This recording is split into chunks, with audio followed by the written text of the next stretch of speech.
Welcome, dear viewer, welcome back to Moby-Dick Abridged, or who cares what Eli thinks about Moby-Dick. This is episode 3, in which we will discuss chapter 3 of Moby-Dick. See what I did there, you know? Episode 3, chapter 3 of Moby-Dick, the Spouter-Inn. I, dear viewer, as always, I'm your ever faithful host, Eli, who cares what I think, and I want to tell you exactly how excited I am for this episode. Very excited. Is exactly how excited, and it's for one main reason. This is the chapter where we finally get to meet Queequeg, the tattooed cannibal that Ishmael soon will consider his best friend. He's great, a real mensch, but we also see Ishmael have to confront some of his prejudices. There's really a lot going on here, so we should get into it, but real quick, a little recap. Ishmael is in New Bedford, where he's basically stranded until Monday, which is 2 nights and a day away, when he can get to Nantucket, and from there, a whaling.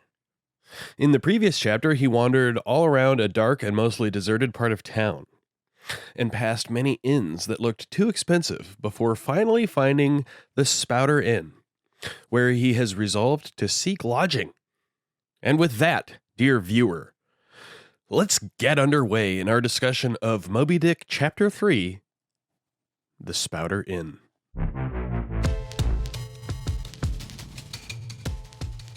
Almost immediately upon entering the Spouter-Inn, Ishmael tells us about this big, crazy-looking painting that's hanging to one side of the wide, low, straggling entry. He says that over time, the painting has been damaged by smoke and graffiti and all sorts of defacements, and that on top of all of that, it's not really lit very well, and so you have to really examine it thoroughly to get any sort of idea of what you're looking at. And even then, you have to basically compare notes with like everyone around there to like come to some kind of consensus about what is actually being depicted in the painting. The painting as a whole, Ishmael tells us, is a confusing mess, to put it plainly, but the eye is drawn to a long, limber, portentous black mass of something, which is clearly meant to be the subject of the painting. This portentous black mass must be the key, the Rosetta Stone, as it were, for this painting, and once one has comprehended that, supposes Ishmael, the rest of the elements of the painting will be revealed simply by the context of that mass. He says that while trying to figure out what it is, there's all these sort of crazy ideas you'll consider. It's the Black Sea and a midnight gale. It's an unnatural combat of the 4 primal elements. It's a blasted heath. It's a Hyperborean winter scene. It's the breaking up of the icebound stream of time. But of course, he eventually decides that, wait, if you stop and look real close at it, doesn't it kind of look like a giant fish? Maybe even a whale? Because no shit, Sherlock, of course it's a fucking whale. This is fucking Moby-Dick, after all. You know, the book, I mean, not the painting. The whale in the painting is black. Whatever, it's not Moby-Dick in the painting. But we're reading Moby-Dick, so of course the fucking painting is a whale. Anyway, at last, Ishmael reveals to us what he believes is depicted in the painting. It sounds like one goddamn hell of a show. The picture represents a Cape Horner in a great hurricane, the half-foundered ship weltering there with its 3 dismantled masts alone visible.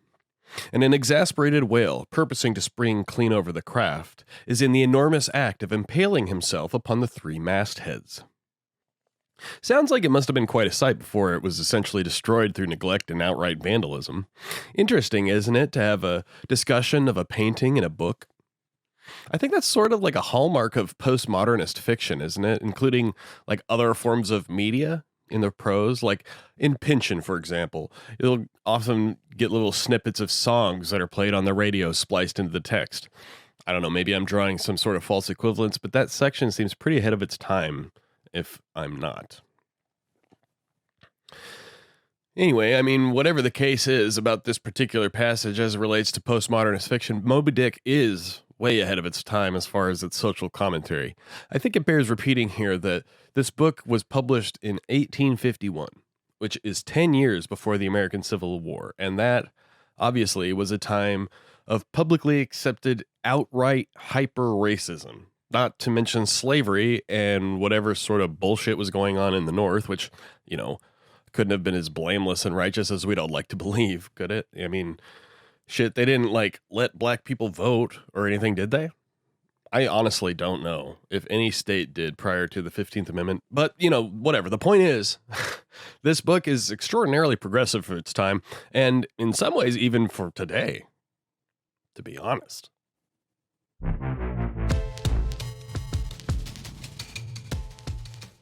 On the opposite wall to the painting is a whole bunch of crazy shit. It's basically a ton of crazy, brutal, savage, barbaric weapons that are, ostensibly used to kill whales. Question mark. Imagine a wall full of Dark Souls boss weapons, I guess. It's another subtle nod to this kind of whaling mythology that Melville is shaping. These are legendary weapons, some of which even have epic stories of their own attached, which we won't get into because this is MOBY-DICK Abridged. Past this little entryway is what I guess is supposed to be a low arched hallway that opens up into a relatively large public room. It's kind of unclear in its description, but anyway, it's a dusty, shabby, grimy sort of room. And it's got a big table and some weird shit on the walls from all around the world, sort of like curios, they would have called them. Stuff that you would see in a natural history museum, probably. Past the curios is a bar, which is crudely fashioned to look like a right whale's head. And I guess you'd say straddling the bar is an upright whalebone, an actual whale jawbone, which has little shelves carved into it that is holding the bar shit, the liquor and the glasses and stuff. Sounds kind of cute, actually. Some real nautical cottagecore shit. Anyway, as I said, these shelves have the booze and shit, the bar stuff. And inside this little whale bar thing is the bartender, who they call Jonah, which I'm not sure if that's his real name or if it's just a cute thing because it's a guy inside a whale.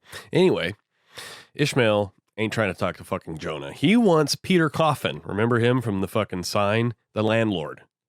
He tells the landlord that he wants a room, but Coffin says that they're full up to the last bed. He adds, though, if you don't mind sharing a bed with a harpooner, we could accommodate you then. But you're going to whaling anyway, aren't you? You gotta have to get used to that sort of thing anyway. Which, of course, isn't true, as Ishmael realizes later, yeah, you all sleep in one room together, but you have your own hammock and blanket and shit, whatever.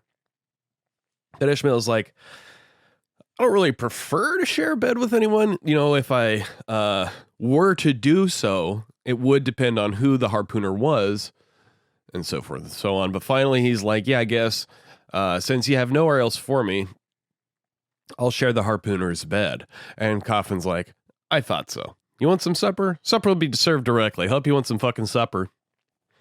And so Ishmael takes a seat on a rough wooden bench that's got shit carved all over it, like a picnic table at a public park or something like that. And there's even a fucking dude further down the bench, carving a ship with its sails unfurled, which actively carving it as he sits there, which Ishmael remarks is not very good. Until after a while, he sits there for a while until 5 or 6 of the people in the room, including him, are summoned to another room for the supper. We're told that there is no fire in the room, so it's as cold as Iceland, Ishmael says, but that the food is hearty and substantial: meat, potatoes, and even dumplings. Which, cool, I guess. If you like dumplings, good for fucking you. One dude in particular is ravenously scarfing down dumplings, and Ishmael kind of asks Coffin, he's maybe sort of under his breath, he's hey, that's not the harpooner, is it? As if Ishmael isn't really trying to share a bed with a guy with such garish table manners. But the landlord is nah, the harpooner is of a darker complexion, and he never eats dumplings. No, he likes steaks. He does. And he likes them raw and wriggling. And no, of course, he doesn't really say that. That's Gollum in the Lord of the Rings. He says he likes his steaks rare. And Ishmael is a little, taken aback by this. He's shit. Is he here now? Who is this fucking guy? And Coffin's like, oh, he'll be here before long. And you got to wonder why Coffin is being so evasive, so withholding, so obtuse with his answers. I mean, it will become obvious to us by the end of the chapter, but as a first-time reader, it's kind of noticeable. And to a multiple-time reader, it's like screaming out as important. And that's the sort of thing you get from Moby Dick Abridged, dear viewer, having important shit pointed out to you because you're too busy to read the book, which may sound sarcastic, but isn't. So anyway, like I mentioned earlier, some of Ishmael's prejudices are starting to creep in. He's like, dark complexioned? Huh? What could that mean? And he admits that he starts to become sort of distrustful of this dark stranger, to the point even of resolving to himself that if he indeed does end up sharing a bed with this harpooner, that this mystery man will have to undress and get him dead first, in view of Ishmael, in order that Ishmael can be certain he's not concealing any sort of weapons or planning any sort of grabassery or foolishness or horseplay of any kind. Whatever. Oh, man.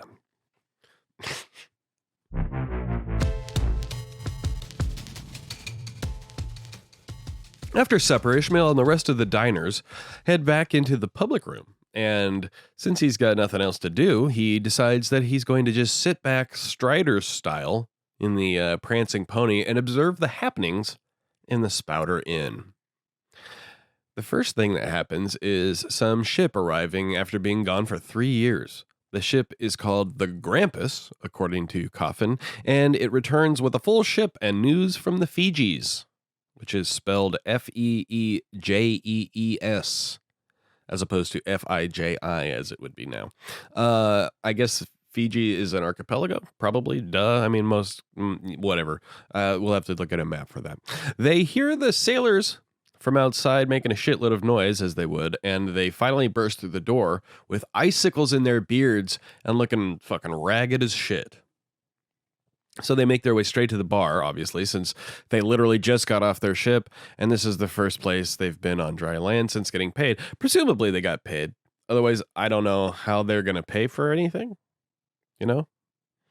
And I don't think Coffin is the type to just give away liquor for free, especially to a bunch of sailors who could be gone tomorrow. Anyway, they're all getting liquored up and rowdy, and as Ishmael puts it, capering about most obstreperously, which is such a fun way of saying acting an ass, you know, being belligerent and terrible.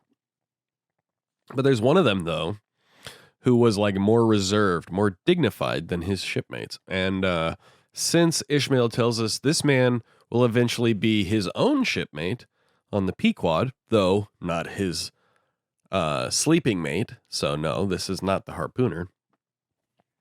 Since he's going to come back later in the story, Ishmael might as well tell us a little bit about him right now.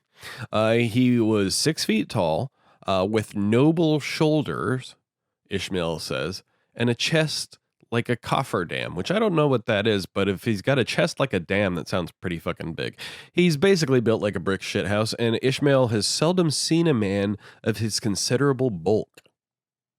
Okay, so think of like Dwayne "The Rock" Johnson or something like that. He's super tanned from being at sea forever, and his teeth are dazzling white, but there's some sort of shadow in his eyes that indicates to Ishmael that he's troubled by memories he'd rather forget. When he speaks, Ishmael can hear he's a southerner, probably from Virginia, he guesses. Anyway, when the sailors are at the height of their boisterousness, the acme of their obstreperousness, to put it in like a "Oh brother, where art thou" sort of language, this behemoth of a man slips out unnoticed, but not for long. Ishmael assumes he must be a great favorite among the crew, because as soon as they begin to notice he's missing, the cry of "Bulkington! Bulkington! Where's Bulkington?" breaks out, and they all leave looking for him. So it turns out that his name is Bulkington. Good old Bulkington. Because that sounds like a real name.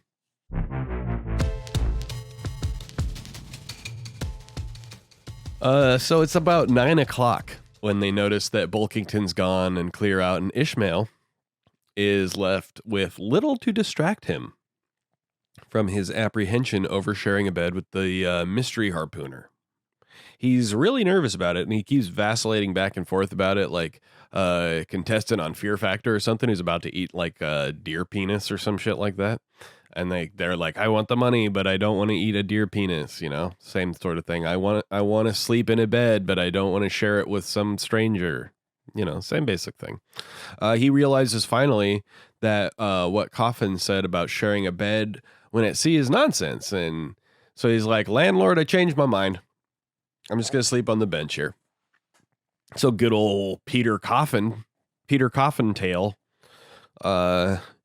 who is described very sinisterly often in this chapter, tells Ishmael that suits him straight down to the ground. You know, he only regrets that he can't even spare a simple tablecloth for a mattress. And he points out it's a pretty knobby, uneven sort of bench, you know. So, being the amazing host that he is, old landlord Coffin grabs a carpenter's plane and starts shaving the bench down to make it even and suitable for sleeping on. Grinning, we're told, like an ape all the while. Finally, the blade of the plane strikes against an indestructible knot in the bench, and Ishmael tells Coffin to give up before he sprains his wrist. He says he'll make do, and Coffin grins apishly at him and gathers up the wood shavings and tosses them into the stove. Anyway, after all of that monkeying around, hold for laughs,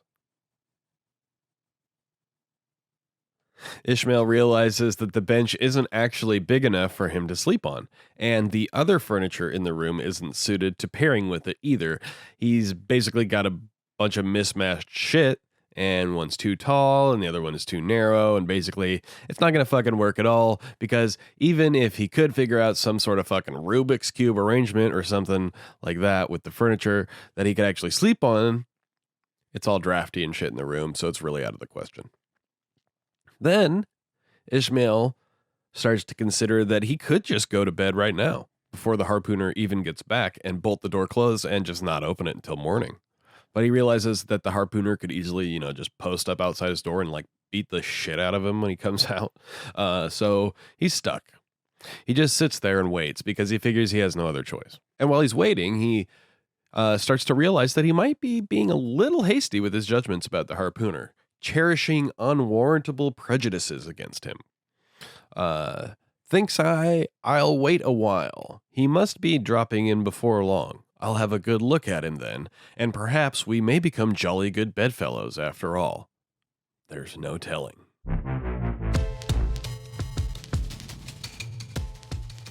And so Ishmael waits and waits and waits, and though people are coming in by ones and twos and threes, still no sign of the harpooner. So finally, at midnight, Ishmael's like, Coffin, what kind of dude is this guy? Does he always, you know, stay out so late? And as always, Coffin laughs cryptically and tells Ishmael, no, not really. He's usually the early to bed, early to rise type. But today, he went out peddling. He basically tells Ishmael that the only reason he can think of that the harpooner isn't back yet is that he still hasn't been able to sell his head. And Ishmael's like, the fuck you say? What the fuck does that mean? Sell his head? He's like, are you telling me that this motherfucker is out on a Saturday evening, excuse me, Sunday morning, trying to sell his fucking head? And Coffin's like, and circle gets the square. Yes, that's what I'm saying. And I'll say this as well. I said to him that he was wasting his time trying to sell his head. The market's already oversaturated as it is. And Ishmael is shouting at this point. He's like, oversaturated with fucking what? And Coffin's like, heads, obviously. And he takes out a stick and starts whittling it into a toothpick. And Ishmael is like, something like, are you fucking with me? Do you really think I'm going to believe this? And Ishmael has finally had enough, and he gives Coffin a fucking piece of his mind. He's like, stop fucking whittling, man. I come into your place, I ask you for a room, and you say you can only spare half of one. You say that I must share my bed with some mysterious harpooner who, by the way, I have yet to even see. And you continue to tell me creepy, obtuse shit about this guy, shit that tends to, you know, engender uncomfortable feelings in me towards the bedfellow you have assigned me. Okay? So you're gonna fucking tell me who and what this fucking guy is. Or if you withhold information that causes me to be harmed by this man, you'll be held criminally responsible. So he basically flips the fuck out in the middle of a Denny's. And Coffin is like sort of taken aback, and he takes a long, deep breath, and he's like, "You done?" So it turns out that the harpooner has arrived from the South Seas with a bunch of what Coffin calls balmed New Zealand heads. Great curios, you know. And that he sold all but one. And that this is basically his last chance to sell it, because it just wouldn't be right to go around on a Sunday and try to sell a human head on the Lord's Day. And Ishmael thinks to himself, okay, I guess this guy isn't trying to fool me after all. He's not trying to trick me into staying with somebody I wouldn't want to stay with. He just told me that shit. But goddamn, why the fuck would I want to stay with somebody who would sell human heads clear through a Saturday night into the early hours of a holy Sabbath? That's a fucking dangerous man, he admonishes Coffin. And Coffin's like, he pays regular. Anyway, dude, it's getting seriously late. You'd better go up to bed, for real. The bed is actually really big. It was the bed my wife and I slept in, and even two of our small kids for a while. You'll have plenty of room in it, the two of you. You won't even notice them. Come with me, and I'll show you up to the room. And he lights a candle, and he holds it up to Ishmael, gesturing for him to follow, you know, and he's like, and Ishmael's like, sort of grumbling and not following, and suddenly Coffin glances at the clock, and he's like, it's Sunday.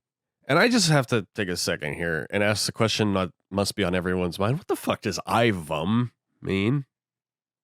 Not a fucking clue. Is it buy gum? Buy gum? You know, in his weird accent? No idea. Anyway, he says, it's Sunday. You won't see that harpooner tonight. He's come to anchor somewhere. Come along then. Do come. Won't you come? And Ishmael thinks about it for a second, and then he follows him upstairs.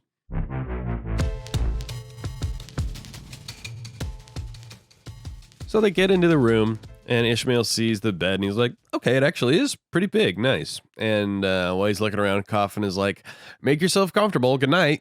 And when Ishmael turns around, he's gone. So Ishmael pulls back the counterpane, which is like an old-timey word for comforter or a blanket of some kind or whatever. And it's not the best counterpane, but it's not as bad as he had imagined. And there's the bed and the bedstand and a table and chairs in the center of the room. But there's a picture of some kind on the wall, which, shocker, depicts a man striking a whale. I assume this means with a harpoon, but imagine like Hercules punching a sperm whale in the face or something. That would be so much cooler. Anyway, that's most likely not what it is, but basically that's it as far as furnishings in the room. Next, Ishmael looks around at what must be the harpooner's possessions, trying to get sort of idea about what this kind of guy's all about. There's a hammock, a chest in the middle of the floor, a seaman's bag containing the harpooner's wardrobe stuffed into the corner, a package or something, parcel of some kind of fish hooks, I guess, on the shelf over the fireplace, which I guess there's a fireplace in the room. And naturally, there's a tall harpoon standing at the head of the bed.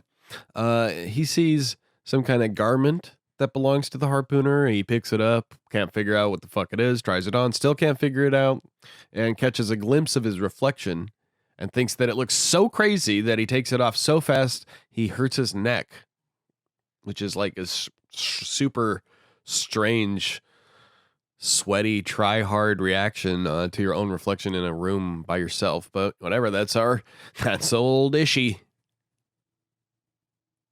So he puts down the garment, whatever it is, and sits down on the bed and starts getting undressed, and he thinks about what he's getting himself into, and he takes off some more of his clothes, and he thinks some more, but soon He's too cold to keep thinking, half undressed as he is, so he gets into bed, basically, and he's like, fuck it, I'm going to sleep, finally. Whether that mattress was stuffed with corn cobs or broken crockery, there's no telling, but I rolled about a good deal and could not sleep for a long time, he tells us, which is such a wonderful image. I like to imagine like a whole shitload of potsherds. It's like a fucking archaeological find of a lifetime, a real fucking bonanza of pottery, right? And some poor asshole had to cover it up with like a sheet and try to sleep there to keep it safe from bandits or something. Well, the rest of his team comes back with like the proper tools they'll need for such a huge find. Anyway, Ishmael is tossing and turning all over the place, but finally, at long last, he starts to doze lightly and is about to fall into a proper sleep when he hears a heavy footfall in the passage and sees a glimmer of light come into the room from under the door.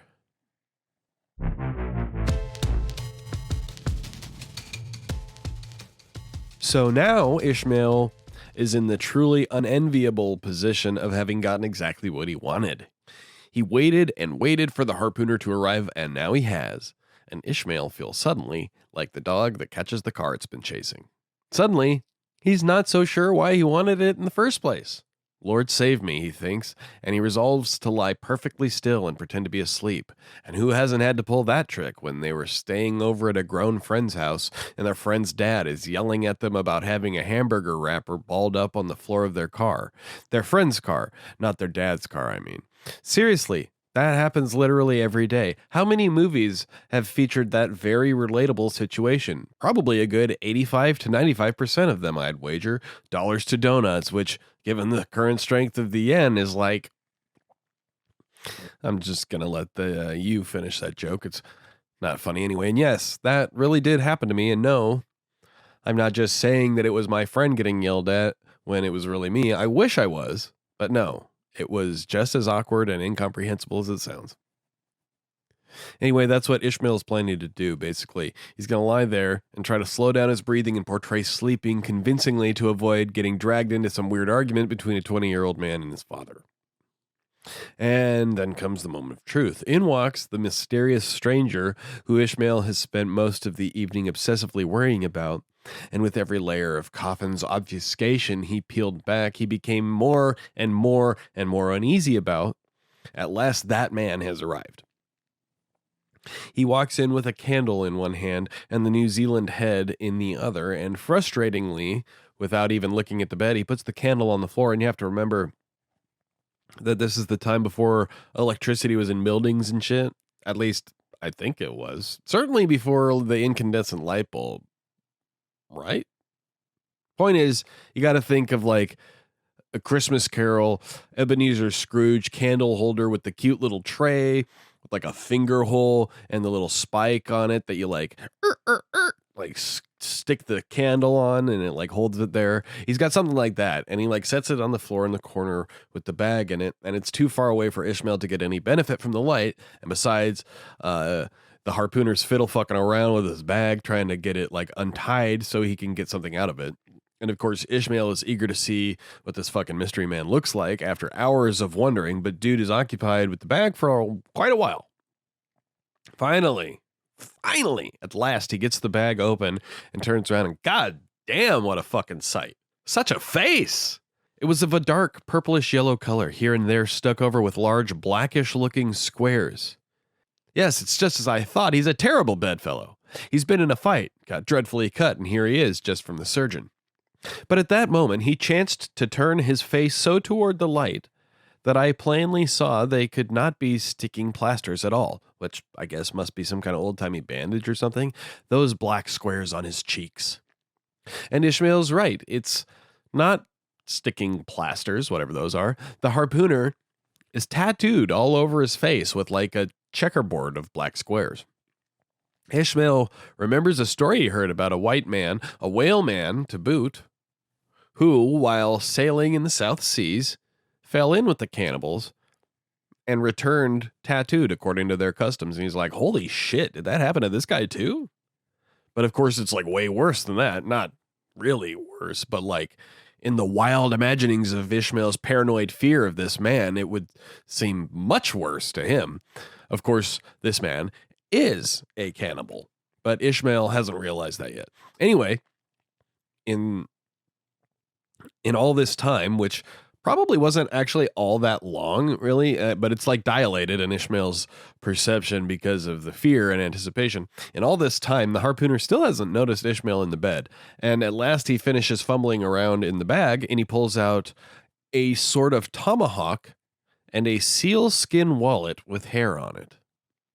He puts those things on the chest in the middle of the room, and he crams the head that he was holding into the bag and takes off his hat, which we're told is a new beaver skin hat, and reveals that he has no hair except for a top knot, which is twisted around on the top of his head. His bald, purplish head now looked for all the world like a mildewed skull, which is a pretty fucking striking image. This guy has seriously been doing a number on Ishmael's psyche. His fear and anxiety over meeting him has manifested into like a super horrific perception of the man.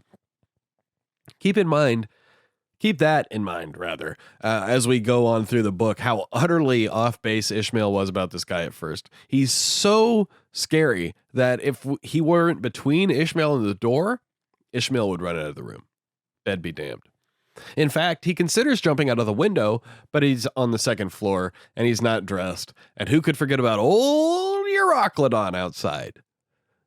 No one. No one gets to forget Euroclydon. Ever. I am no coward, but what to make of this head-peddling purple rascal altogether past my comprehension. Ignorance is the parent of fear, and being completely nonplussed and confounded about the stranger, I confess I was now as much afraid of him as if it was the devil himself who had thus broken into my room at the dead of night. In fact, I was so afraid of him that I was not game enough just then to address him and demand a satisfactory answer concerning what seemed inexplicable in him.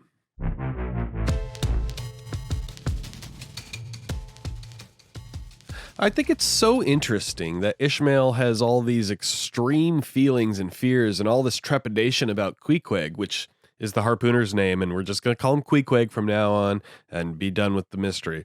And all this shit is like in Ishmael's head. It's his deal. You know, Queequeg hasn't done anything whatsoever to Ishmael. They haven't even interacted at all.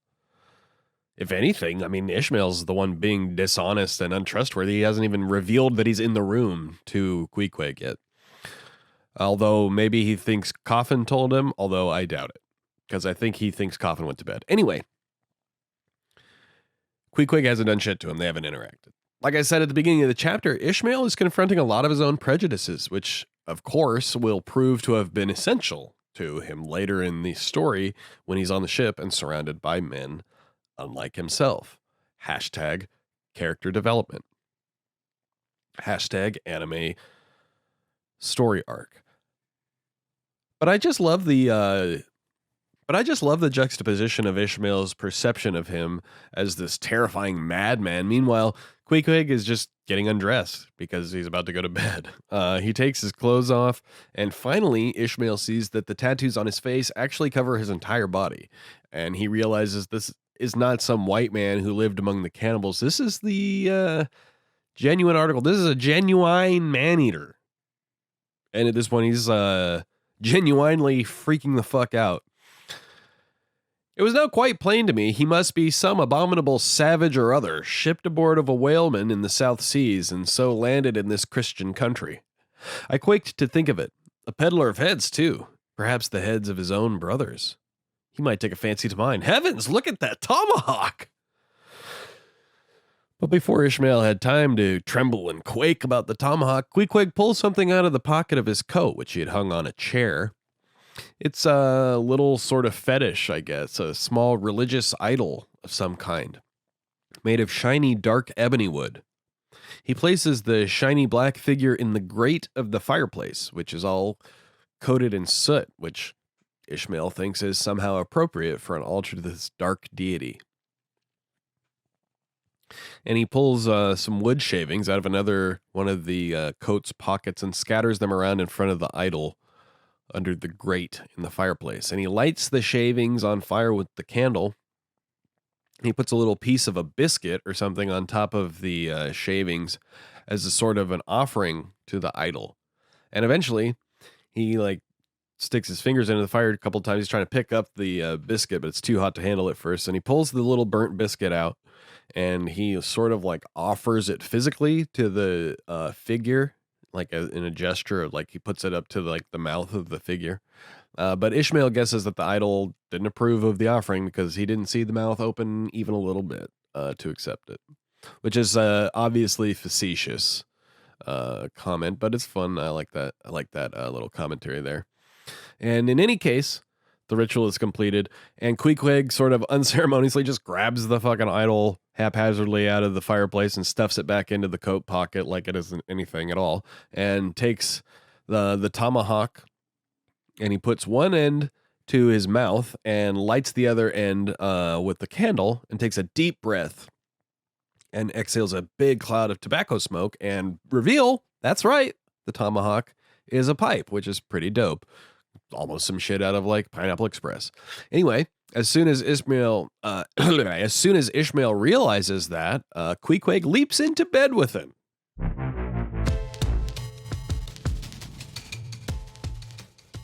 I sang out. I could not help it now, and giving a sudden grunt of astonishment, he began feeling me. This is what happens when Queequeg gets into the bed. Ishmael rolls away from him, stammering and stuttering, trying to tell him to back off to let him up so he can light the lamp again, but Queequeg doesn't sound like he is agreeable to that plan at all. And here I need to explain something about Queequeg. He does not really speak English.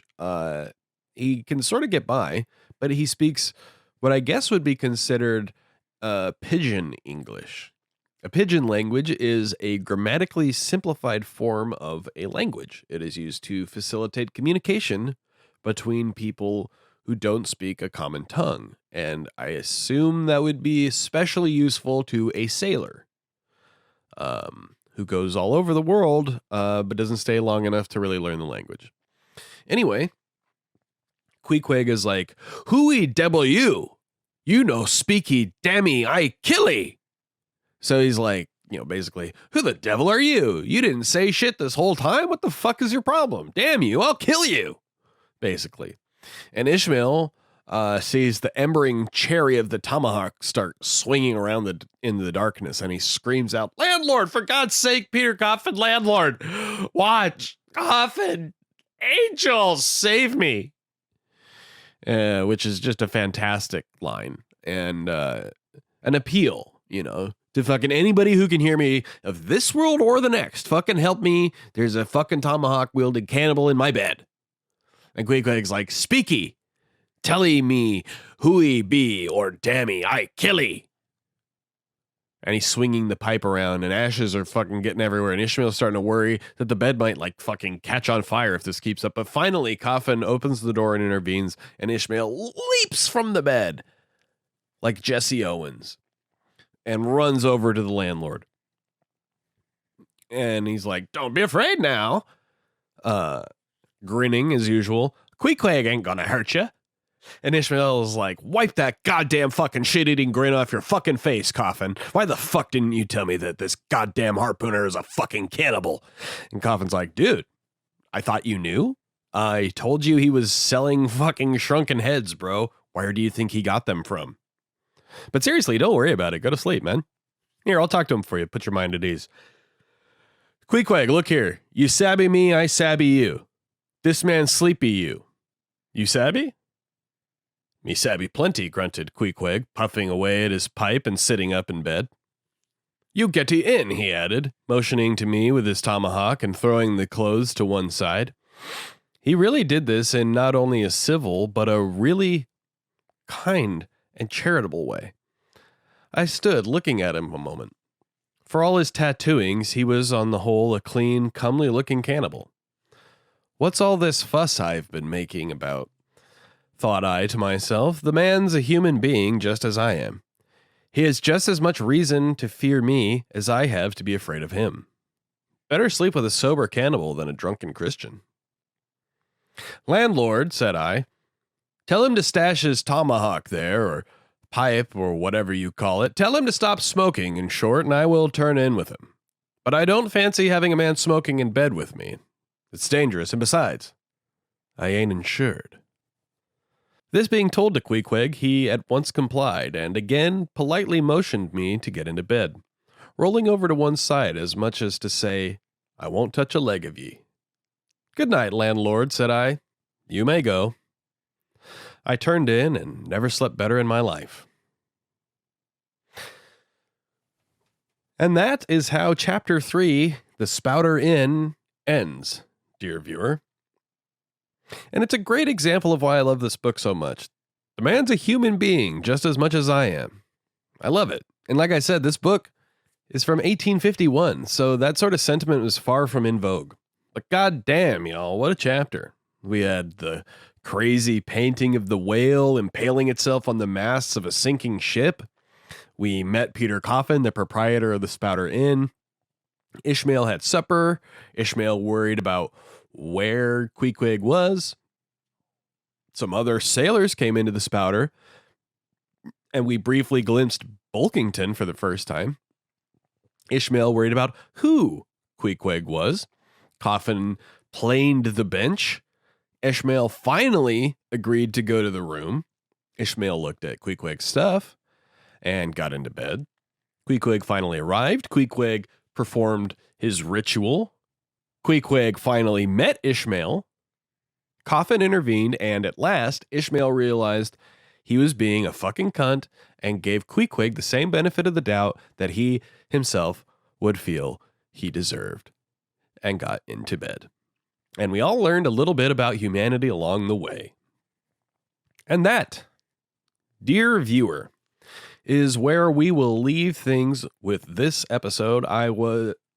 It was a long one. Like I said last time, like I warned you, it's one of the longer chapters in the book. It'll be a good while before we come across a chapter of comparable length. So if you're like me and enjoy the longer stuff, you'll have to wait until chapter XVI, which of course is 16. But don't worry, there's plenty of awesome stuff in between. Like the next one, which is about a blanket. Doesn't that sound riveting? I, for one, can't wait for and hope you'll join me next time in the next episode of Moby-Dick Abridged, or Who Cares What Eli Thinks About Moby-Dick, in which we will cover Chapter 4, The Counterpane. Thank you for watching.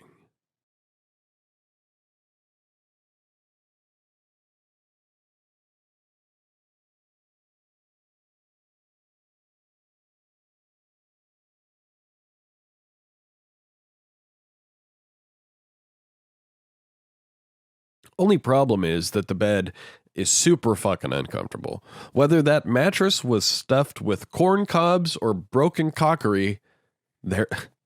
God. Whether...